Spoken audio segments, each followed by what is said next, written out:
جاؤ. پتہ یہ چلا، معلوم یہ ہوا کہ اللہ تبارک و تعالیٰ نے مصطفیٰ کریم صلی اللہ تعالیٰ علیہ وسلم کو اختیار دیا ہے. بخاری شریف کا حدیث پاک ہے، آقا تو جہاں صلی اللہ تعالیٰ علیہ وسلم ارشاد فرماتے ہیں اوتیت مفاتیح من خزائن الارض، مجھے پورے روئے زمین کی کنزیاں عطا کی گئی ہے. جب اعلیٰ حضرت کی نظر پڑتی ہے تو بریلی کے سرکار کہتے ہیں یا رسول اللہ، خالق کل نے آپ کو مالک کل بنا دیا.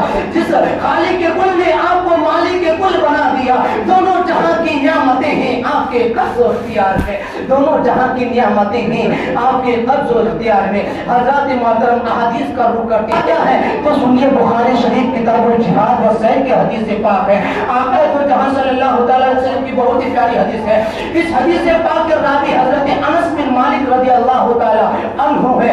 آپ جانتے ہیں یہ انس کون ہے؟ یہ وہی معزز صحابی رسول ہیں جنہوں نے اپنی زندگی کے پورے 10 سال رسول کائنات کی خدمت میں گزار دیے. یہ وہ معزز صحابی رسول ہیں جنہوں نے رسول کائنات کی بارگاہ میں لگاتار 10 سال خدمت کی ہے. حضرت انس کہتے ہیں کہ حضرت عبد الرحمن ابن عوف اور حضرت زبیر رضی اللہ تعالیٰ عنہما یہ دونوں صحابہ جو ہے پیارے نبی کی خدمت میں حاضر ہوئے اور عرض کرنے لگے یا رسول اللہ علیہ السلام، ہمیں جوئیں پڑنے کی شکایت ہے. یا رسول اللہ، ہمارے سروں میں کثرت سے جوئیں ہو گئے ہیں، اس کا کوئی علاج بتائیے. اب دیکھیے میرے نبی مختار کل کیسے ہیں، میرے نبی نے اپنا اختیار کیسے صادر فرمایا ہے. پیارے آقا صلی اللہ تعالیٰ علیہ وسلم کی بارگاہ میں جب ہم دونوں معزز صحابی رسول شکایت لے کر آئے تو مصطفیٰ کریم صلی اللہ تعالیٰ علیہ وسلم نے جو ہے ان دونوں صحابہ سے فرمایا تم دونوں ریشمی کپڑا پہنو، تمہارے سر سے جوئیں ختم ہو جائیں گے.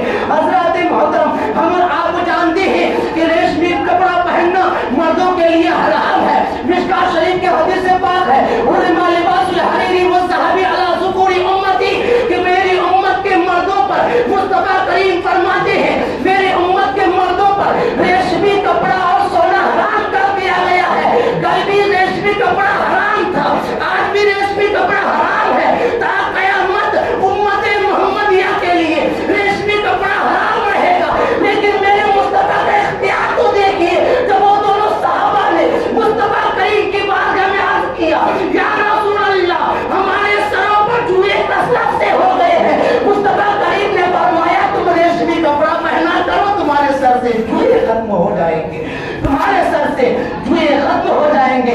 یہ نبی کا اختیار نہیں تو کیا ہے کہ ریشمی کپڑا سب کے لیے حرام ہے، لیکن میرے نبی کے معزز صحابہ کے لیے حلال ہو رہا ہے، عبد الرحمن ابن عوف کے لیے حلال ہو رہا ہے، حضرت زبیر کے لیے حلال ہو رہا ہے. پتہ یہ چلا کہ میرے نبی جس چیز کو جس کے لیے چاہے حرام فرما دے، جس کے لیے چاہے حلال فرما دے. یہ تو میرے نبی کا اختیار ہے.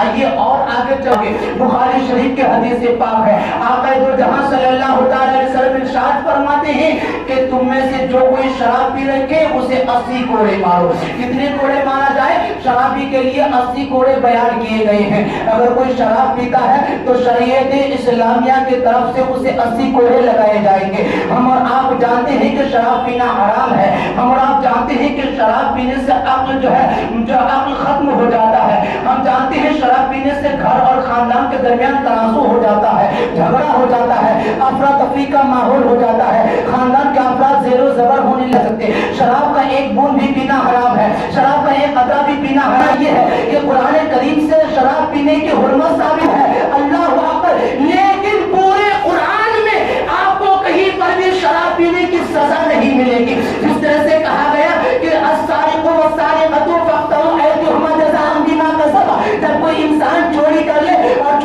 چوری کے ہاتھ کو کاٹا جائے. دیکھیے چوری کرنے کی حرمت قرآن سے بھی ثابت ہے اور چوری کرنے کی سزا بھی قرآن نے بیان فرمایا ہے کہ اگر چوری ہو تو اس کے ہاتھ کاٹ دیے جائے. قرآن کریم میں چوری کرنے کی سزا بیان کی گئی